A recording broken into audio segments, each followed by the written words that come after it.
జై శ్రీకృష్ణ. నేను ఎవరు అని రమణ మహర్షి గారు ఎందుకు తెలుసుకోమన్నారంటే, మనం నేనుని సరిగ్గా గుర్తించడం లేదు కాబట్టి. మనందరికీ నేను ఉన్నానని తెలుసు, కానీ ఎలా ఉన్నానని తెలియదు. ఇక్కడ నేనుని సరిగ్గా గుర్తించడం లేదు.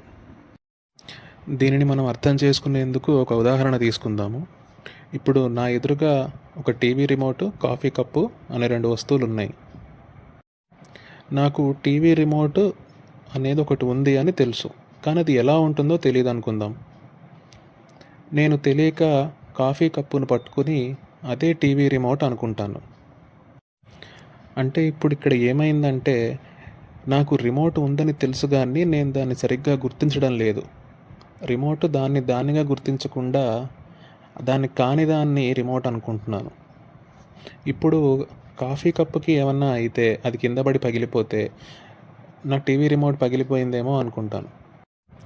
అలాగే ఈ నేను, ప్రపంచము, ఈ 2 వస్తువుల్లో నేను అనే బ్రహ్మము నాకు బ్రహ్మముగా తెలియడం లేదు. నేను ఉన్నానని నాకు తెలిసిన దాన్ని బ్రహ్మానిగా గుర్తించడం లేదు. దానికి భిన్నంగా ప్రపంచంలోని ఒక స్వరూపాన్ని నేను అని భ్రమిస్తున్నాను. ఇప్పుడు మనం చేయాల్సిందల్లా సరిగ్గా గుర్తించడమే. అది ఎలా అనేది ఇప్పుడు చూద్దాం. మళ్ళీ మనం ఇందాక ఉదాహరణ తీసుకుందాం.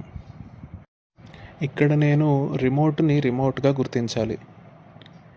అందుకు 2 మార్గాలు ఉన్నాయి. ఒకటి డైరెక్ట్గా రిమోట్ని గురించి చెప్తుంది, ఇంకోటి ఇండైరెక్ట్గా చెప్తుంది. మనం ఇప్పుడు డైరెక్ట్గా చెప్పేదాన్ని చూద్దాం. రిమోట్ అనేది నువ్వు ఎలా గుర్తిస్తావంటే, అది ఒక రెక్టాంగులర్ క్యూబాయిడ్ ఆకారంలో ఉంటుంది. దానిపైన బటన్స్ ఉంటాయి, ఇంత సైజులో ఉంటుంది అని చెప్పేది డైరెక్ట్ డిస్క్రిప్షన్. దాన్ని బట్టి మనం రిమోట్ని గుర్తించవచ్చు. ఇంకా ఇండైరెక్ట్గా ఎలా చెప్తుందంటే, ఏదైతే కాఫీ కప్పు పక్కనుందో అదే రిమోట్ అని చెప్తుంది. ఇప్పుడు మళ్ళీ మనము బ్రహ్మ ప్రపంచానికి వద్దాం. బ్రహ్మముని డైరెక్ట్గా ఎలా చెప్తుందంటే, సత్యం, జ్ఞానం, ఆనందం అనేది ఏదైతే ఉందో అదే బ్రహ్మము అని డైరెక్ట్గా చెప్తుంది వేదం. ఇండైరెక్ట్గా ఎలా చెప్తుందంటే, ఎందులో నుంచి ప్రపంచం పుడుతోందో, ఎందులో వృద్ధి చెందుతుందో, తిరిగి ఎందులో లయిస్తుందో అదే బ్రహ్మము, అనగా అదే నేను అని చెప్తుంది.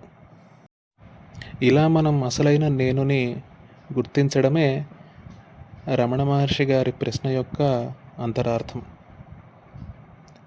ఇక్కడ ఒక విషయం మనం గమనిస్తే, ఒక్కసారి మనకి రిమోట్ అనేది రిమోట్గా గుర్తించాక ఇంకా కాఫీ కప్పుతో మనకి పని లేదు. ఎందుకంటే మనం అసలైన రిమోట్ని గుర్తించేశాం కాబట్టి. అలాగే అసలైన నేనుని మనం గుర్తించాక, అనగా నేను ఎవరు అని మనకి స్పష్టంగా తెలిసాక, ప్రపంచం ఉన్నా లేకపోయినా దానితో మనకి సంబంధమే లేదు. కాఫీ కప్పు అవసరం రిమోట్ని గుర్తించే వరకే. అలాగే ప్రపంచం యొక్క అవసరం నన్ను నేను యథార్థంగా తెలుసుకునేంత వరకే. జై శ్రీకృష్ణ.